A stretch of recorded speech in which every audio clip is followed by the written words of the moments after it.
Zim and 500 MW power generation agreement herald, top stories, information, Publicity and Broadcasting Services Minister Monica Mtsvangwa building of large 500 MW solar stations will now be moving forward as the government is already negotiating a framework agreement with a major solar company based in the United Arab Emirates, Sky Power Global, Cayman, with cabinet yesterday approving the framework and pushing for the conclusion. These stations will complement the existing and planned hydro and thermal power stations and are large. A 500 MW station is about half the size of Kariba South, and that station can only go flat out briefly each day during the most serious periods of peak demand, will generate more than Hwange Thermal is now outputting, is close to the 600 MW coming online by early next year at the Hwange extension, and is roughly a third of what Hwange will generate once the extension is commissioned, and the 6 units commissioned in the 1980s have been thoroughly reconditioned and all necessary parts replaced. As the thermal works now in progress largely fill the gaps that have emerged, the new solar stations will generate even more of the power needed to maintain high levels of economic growth and will boost the green percentage in Zimbabwe's energy mix. This framework agreement is aimed at using the major natural resource of tropical sunlight and ensuring that economic growth can continue to accelerate with more businesses and homes connected to the grid. The framework agreement is needed to allow Sky Power Global and ZISA Holdings to negotiate a power purchase agreement as well as other ancillary agreements relevant to power generation. Sky Power will build the stations but needs a deal that ZISA will then buy the power at the agreed price. Speaking after yesterday's cabinet meeting, Information, Publicity and Broadcasting Services Minister Monica Mtsvangwa said the construction of the solar stations will be done in phases. Cabinet considered and approved the framework agreement between the Republic of Zimbabwe and Sky Power Global of the United Arab Emirates as presented by Honorable Jemusota, Minister of Energy and Power Development. In support of the initiative to promote investments, government seeks to conclude a framework with Sky Power Global. Minister Mtsvangwa said this initiative comes against a backdrop of already existing good relations between Zimbabwe and the UAE, as was enhanced through the Dubai Expo engagement.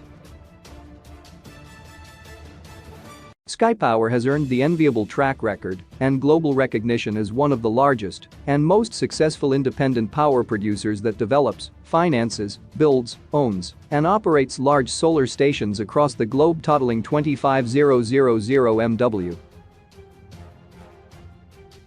Some of these stations are in bilateral agreements and contract awards to be built in the Middle East, Africa, and Southeast and Central Asia over the coming years. Sky Power has secured over 30 power purchase agreements representing billions of dollars worth of long-term renewable energy sales to leading utilities and governments around the world. Sky Power is majority owned by SIM, a transformative urban real estate and infrastructure fund manager. Since 1994, SIM has sought to create value in projects and positively impact the lives of people in communities across the Americas by delivering more than $60 billion of essential real estate and infrastructure projects.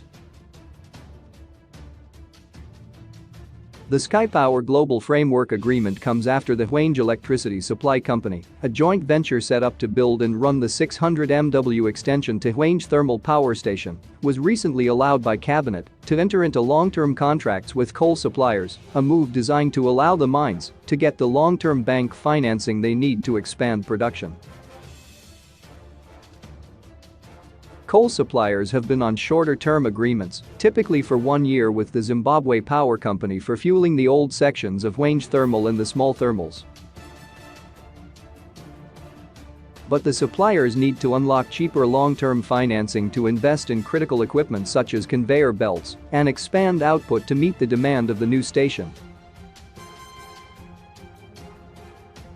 Speaking after a cabinet meeting in June, Postal and Courier Services Minister Drive Jenfen Muswir, who was standing in for Minister Mtsvangwa, said cabinet had allowed HESCO, a special-purpose vehicle set up by Zimbabwe Power Company, a ZISA subsidiary, and Sino Hydro Corporation of China, to enter into long-term agreements with coal suppliers.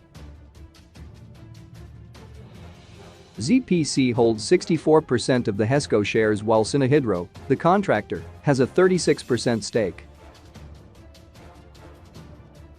Writing in his weekly column in the Sunday Mail recently, President Mnangagwa said the huge demand for coal required great investment that would ultimately require them to obtain long-term borrowing. Our coal miners and merchants are not sure they will cope with this expanded demand for coal. Why? Because rules governing our procurement regulatory authority of Zimbabwe require that we work within year-long supply contracts in the double sense of supplier choice and tariffs, said President Mnangagwa. Yet coal miners and merchants require to invest in huge costly equipment, both to extract thermal coal and to convey it to the ZISA station. This requires huge capital outlay, much of it accessed through borrowing.